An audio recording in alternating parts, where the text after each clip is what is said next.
भागवत भक्तों की कथा विशेष है, इसलिए अगले एक और भक्त हुए भगवान के गजेंद्र।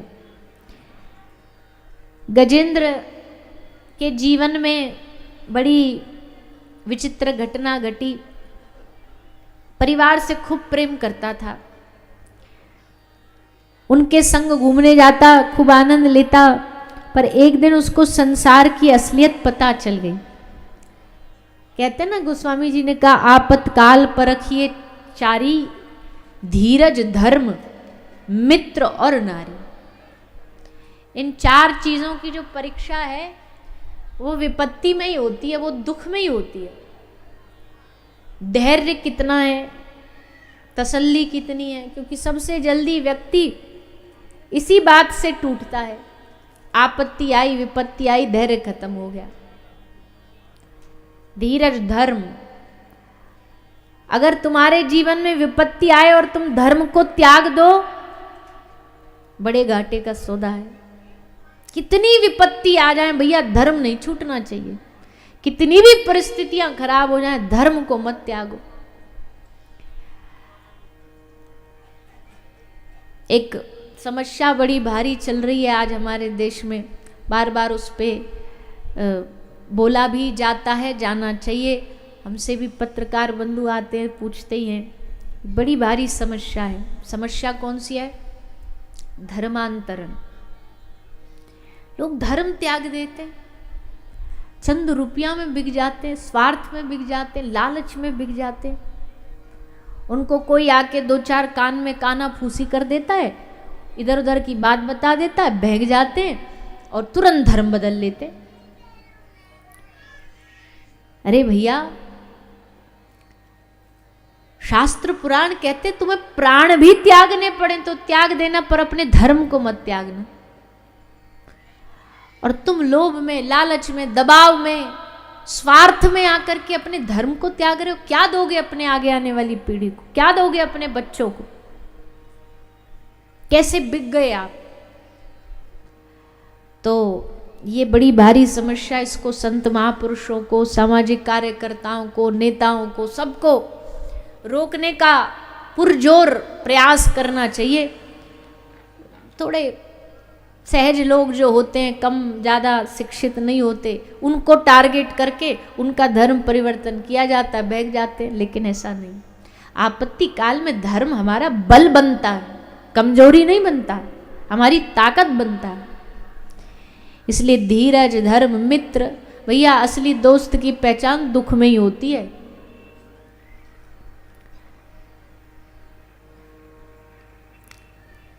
बरसों पुराने याराने गए। जब दुख आता तो क्या होता? बरसों पुराने याराने चले जाते हैं। अफसोस, बरसों पुराने याराने गए, पर अच्छा हुआ कुछ लोग पहचाने तो गए। पहचान तो आ गई उन लोगों की कि भैया देखो ऐसे होते हैं। तुम सारा जीवन उनके लिए समर्पित कर दो, और जब अंत में तुम कहोगे तो तुमसे कहेंगे कि तुमने अपने लिए किया, हमारे लिए थोड़ी किया। तो उन मैत्री की, मित्रता की, संबंधों की पहचान भी विपत्तियों में ही होती है। सुख में तो भैया सब दूर दूर के रिश्तेदार भी करीबी बन जाते हैं।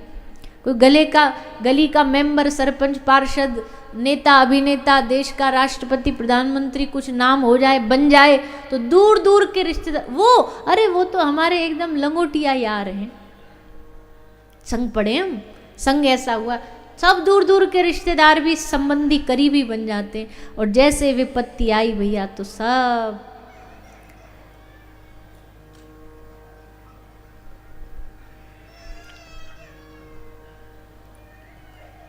एक कोई विनोद में कहता कि आर्यभट्ट दुख में रिश्तेदारों को खोजने गए। आर्यभट्ट सबने नाम सुना होगा, महान। तो आर्यभट्ट दुखों में रिश्तेदारों को खोजने गए, और वहीं से खोज हुई, वहीं से उनकी जो खोज हुई किस चीज की? जीरो की, शून्य। कोई मिला ही नहीं। सब जो अपने थे सब छोड़ छाड़ करके भाग गए। वहीं से आर्यभट्ट ने जीरो की खोज करी। बोल भैया दुख में कोई काम नहीं है, सब शून्य हो जाएगा। या कोई संग नहीं मिलेगा तुम्हें। आशा ही रखना पागलपन है, इससे बढ़िया आशा रखो ही मत।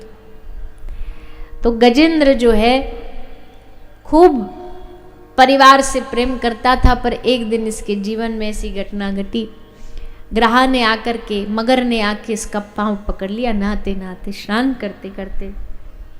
कई हजार वर्ष तक युद्ध चला, संग सब छोड़ करके भाग गए। कोई गिरते हुए को एक सहारा मिल जाए, डूबते को एक तिनके का सहारा मिल जाए तो नैया पार हो जाती है।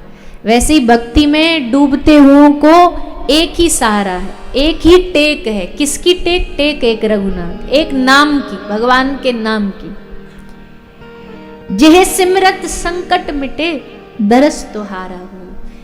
जो इसको सिमरन करता रहेगा, जो इसको बोलता रहेगा, जो राम राम राम राम राम राम कृष्ण कृष्ण जपता रहेगा, उसका कल्याण होगा। तो ऐसा सहारा बन जाते हैं भगवान। आज गजेंद्र ने देखा संग सखा सब तज गए, को न निभेयो साथ। तब इस गजेंद्र ने भगवान को पुकारा, भगवान का आश्रय लिया। भगवान का आश्रय लिया तो भगवान आए, गरुड़ पर विराजमान होकर के श्री हरि पधारे। और जैसे प्रभु आए, सुदर्शन चक्र लेकर के आए। गजेंद्र ने अपने सूंड से भगवान के चरणों में पुष्प अर्पित किया।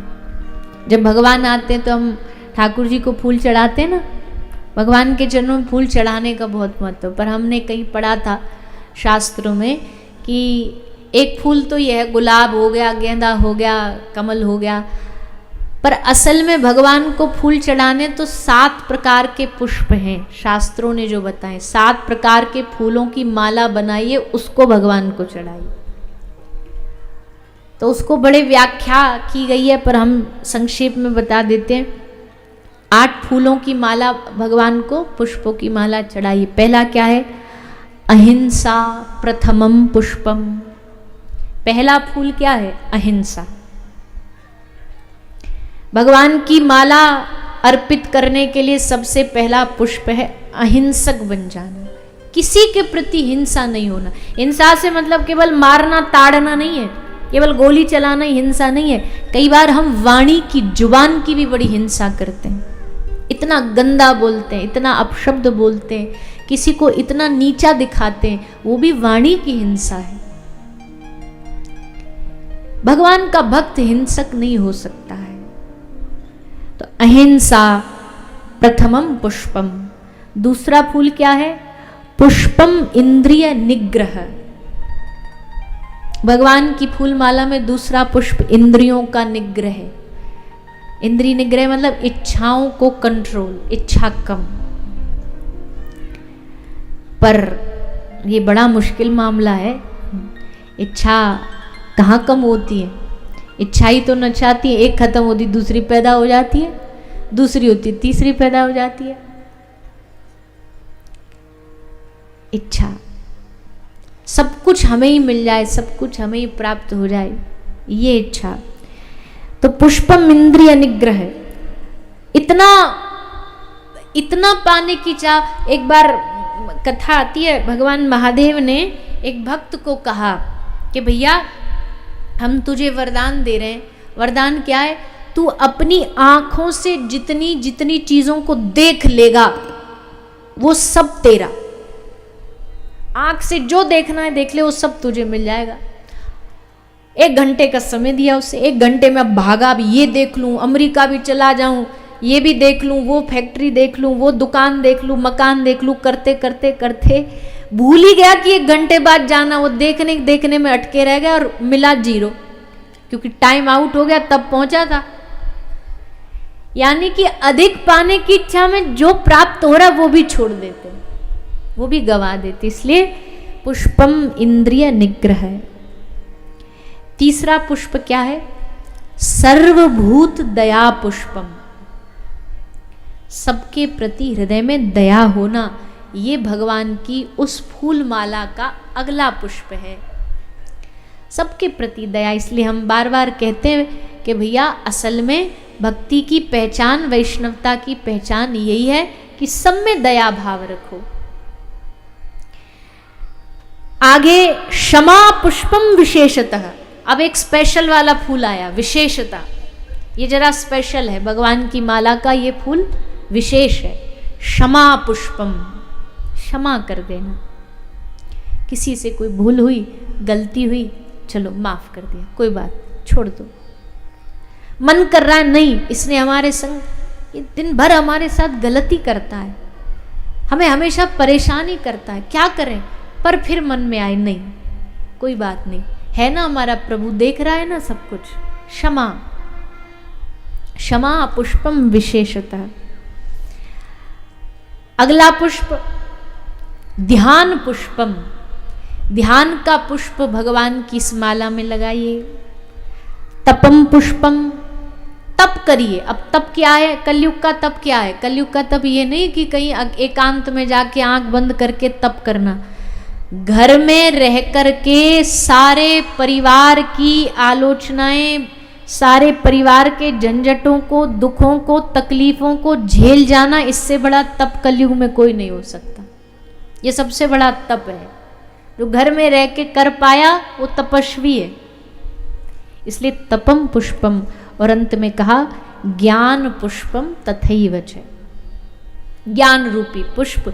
इन पुष्पों को जोड़ करके फूलों की माला बनाइए और फिर भगवान को समर्पित करिए। ये फूल जो पुष्पों वाले, ये तो कोई भी मार्केट से ले आएगा खरीद करके, पर ये माला बनाने में तो महाराज पूरा जीवन लग जाएगा, इतने गुण लाने में। पर प्रयास करिए कि ये पुष्प जो भगवान को पसंद है, इन्हीं पुष्पों को भगवान को समर्पित करें। तो गजेंद्र ने भगवान को पुष्प अर्पित किया, भगवान ने आकर के गजेंद्र की रक्षा करी।